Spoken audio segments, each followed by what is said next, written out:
Bonjour les amis, bienvenue sur la chaîne. Je vais vous parler aujourd'hui de l'intégralité de la saison 1 de la série donc Ahsoka qui est passée sur Disney+. Je vous avais fait une première approche sur les épisodes 1 et 2 que j'avais trouvé vraiment très sympa. Et puis, voilà, petit à petit, au fil des épisodes, comme d'habitude avec Disney, c'est devenu assez moyen. Et je vais vous en parler tout de suite sur la chaîne. C'est parti.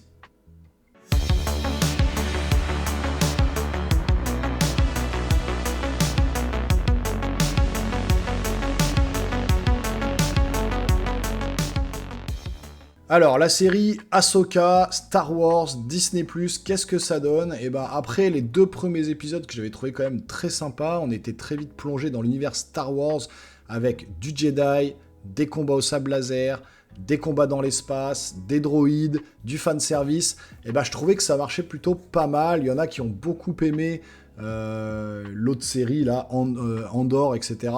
Moi, j'avais pas du tout aimé, franchement j'avais trouvé ça trop politique, trop de blabla, trop de machin. Alors oui, la réalisation était belle, était bonne, mais c'était trop pompeux, ça m'avait saoulé, j'étais pas du tout dedans. Moi je préfère les choses simples, du Jedi, du combat, de la force, voilà, de l'espace, des vaisseaux spatiaux, des trucs. Et là je retrouvais tout ça au début.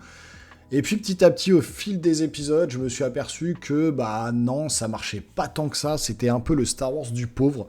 C'était le minimum du minimum qu'on voulait nous offrir. Alors déjà, le jeu des acteurs, c'est très aléatoire. Alors c'est vrai que pour Ahsoka, ça passe plutôt pas mal, mais Sabine, qui est l'actrice, on va dire, principale après Ahsoka, mais c'est pas possible, elle joue trop mal. Au niveau des combats, c'est pareil. Alors les combats au sable laser, je trouve que c'est très mou du genou, franchement, quand vous comparez ça au combat entre Anakin et Obi-Wan dans l'épisode 3, qui est juste monstrueux, ou même si la série Obi-Wan, j'ai pas trop apprécié non plus, mais quand vous prenez le combat entre Obi-Wan et Dark Vador à la fin sur la planète, c'est juste monstrueux, avec la musique qui va bien.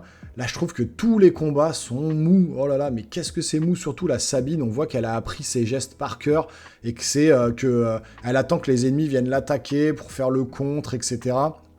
Surtout sur le combat final dans le dernier épisode, là, sur la plateforme, on voit qu'elle réfléchit à ce qu'elle va faire, ça se voit à l'écran, et du coup, ça marche pas du tout, on voit qu'elle donne pas vraiment les coups, que c'est pas porté, que les personnages limites, on dirait un peu des combats de Bioman ou de Power Rangers. Je trouve que vraiment, voilà, c'est très surjoué, c'est très mal fait. Même Ahsoka, si elle s'en sort un petit peu mieux parce qu'elle combat un peu à la mode d'un samouraï, d'ailleurs la tenue, je la trouve assez stylée quand même, elle est toujours en tenue un peu comme un samouraï, avec ses deux sabres qui font beaucoup penser à ça aussi. Donc sa façon de combattre qui est plus lente marche mieux pour elle, mais par contre oui, Sabine ça marche pas. L'autre Jedi qui vont sauver, je me rappelle même plus leur nom, parce que ça m'est déjà sorti de la tête, mais voilà, je trouve que lui joue un petit peu mieux, mais n'a pas grand intérêt. Et donc voilà, au niveau des jeux des acteurs, c'est pas trop mal, on retrouve que des femmes au casting en plus, donc bon, voilà, encore une fois, je vais pas crier au wokisme parce que c'est la mode et c'est tout le temps... Enfin, moi, je supporte pas tous ces trucs-là, mais bon, faut s'y faire, ça sera comme ça à l'avenir. Il y a quasiment que des femmes, même la méchante. Méchante qui, soit dit en passant, à la fin, pareil, le QI d'une moule, il y a beaucoup trop de magie dans cette série. Alors, on est sur du Jedi, normalement, la force, ça doit être quelque chose qu'on peut ressentir. Là, on est carrément sur de la magie à la Seigneur des Anneaux, avec des sorcières qui donnent un sabre maléfique à une autre sorcière. Enfin, à la fin, ils combattent entre sabre laser et sabre maléfique, et elle la bousille en 2 secondes sans une effusion de sang, avec des blessures très légères. C'est du Disney, c'est édulcoré, il faut faire attention, il faut pas choquer les jeunes. Et du coup, franchement, c'est vraiment franchement très très moyen. Le combat final contre la sorcière, là, il est juste nul. Le combat contre Kane, là, le big boss, on va dire, de la série, ce fameux gaillard à la grosse barbe blanche qui en impose un petit peu. Franchement, les quelques combats qu'il y a eu avec Ahsoka contre lui, ça marchait plutôt bien, mais c'était très lent. Et je trouve que voilà, c'est pas assez étoffé entre lui et sa padawan. On n'apprend rien sur eux, on sait que c'est juste des Jedi qui ont un peu lâché l'affaire, qui sont un peu des renégats, mais on parle pas de leur histoire. C'est des renégats, point. L'histoire de Thrawn, le gros méchant qui cherche à tout prix à retrouver, pareil, pas d'histoire. Alors, je sais qu'il y a une série télévisée, je sais qu'il faut la suivre, le dessin animé, Mais ceux qui n'ont pas suivi le dessin animé, ce qui est mon cas, bah en fait, on vous explique rien. Alors, le Throne, le grand méchant, qui a été battu par un Jedi, on n'en sait pas plus. Ahsoka, qui a été entraînée par son maître. Alors oui, fanservice, on retrouve Anakin Skywalker. Je trouve ça sympa, justement, cette phase où elle est soi-disant morte et qu'elle combat contre lui. Voilà, ça a fait le job, ça a bien marché, mais c'est du fanservice pur, ça ne fait pas avancer l'histoire. Pareil pour voilà, C3PO, qu'on revoit vite fait.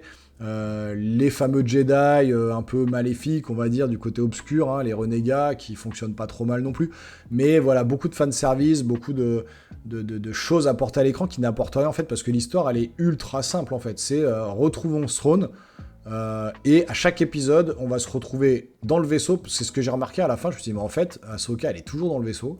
Elle fait un combat au sable laser. Alors, elle arrive à sortir dans l'espace, à combattre des vaisseaux dans l'espace. Le pire du pire, c'est complètement idiot. C'est le 5e épisode, je crois, ou le 6e. Les baleines, là, s'il vous plaît, franchement. Les baleines qui, avec leur cul, partent en hyper-espace, là, en hyper-vitesse. Non, mais sérieusement, quoi. Quel est le scénariste qui a validé ce truc-là, enfin, quel est le réalisateur qui a validé ce scénario, quoi. Avec des baleines qui ont le cul qui se mettent en mode hyper vitesse. Non, mais franchement, quand j'ai vu ça, je me suis dit, mais oh, on est tombé bien bas. C'est n'importe quoi. Elle rentre dans la bouche de la baleine à la Pinocchio, elle traverse l'hyper vitesse, elle retrouve ce trône complètement au hasard dans l'espèce d'immensité. Voilà, le cimetière des baleines, là, de l'espace, enfin, c'est n'importe quoi. Il y a trop de magie dans cette série, il y a trop d'invraisemblance, c'est n'importe quoi.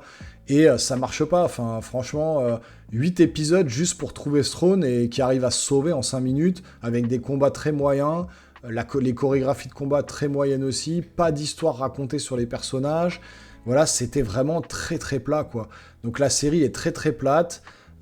Aussi vite vu, aussi vite oublié. Il y aura une saison 2, voilà, on nous montre à la fin certaines images où on veut nous faire, voilà, de toute façon Throne c'est sauvé, donc il y aura forcément une suite. Mais bon, c'est pas vraiment intéressant. J'ai suivi ça sans grand plaisir, un peu plus quand même que Andor, parce que vraiment Andor, je m'étais ennuyé. Là, je trouvais que certains épisodes amenaient cette fraîcheur un petit peu Jedi avec des combats, des sables laser. On retrouvait un peu l'ambiance des anciens Star Wars, mais sans jamais l'égaler. Et je trouve que voilà, le scénar est vraiment ras des pâquerettes. Faut trouver ce trône. On se retrouve toujours dans l'espace, toujours dans un vaisseau. Très peu de décors naturels. Voilà, on est souvent enfermé dans des vaisseaux spatiaux.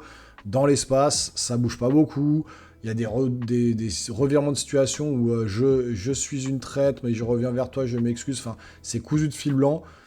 Donc bon, rien n'est expliqué concernant le lore de chaque personnage. Voilà, on vous explique rien.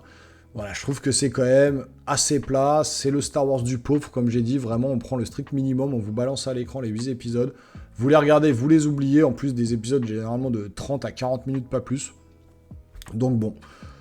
J'aurais rien d'autre à dire sur cette série, c'était somme toute assez moyen comme série, voilà, donc rien de plus à dire sur Ahsoka. Si la vidéo vous a plu, n'hésitez pas à vous abonner à la chaîne et activer la petite cloche pour ne rien rater des prochaines vidéos qui vont tomber. Lâchez des gros pouces en l'air, toujours pareil, hein, si la vidéo vous plaît, n'hésitez pas à lâcher des pouces en l'air. On se revoit très rapidement sur la chaîne pour de nouvelles vidéos, portez-vous bien les geeks, ciao ciao.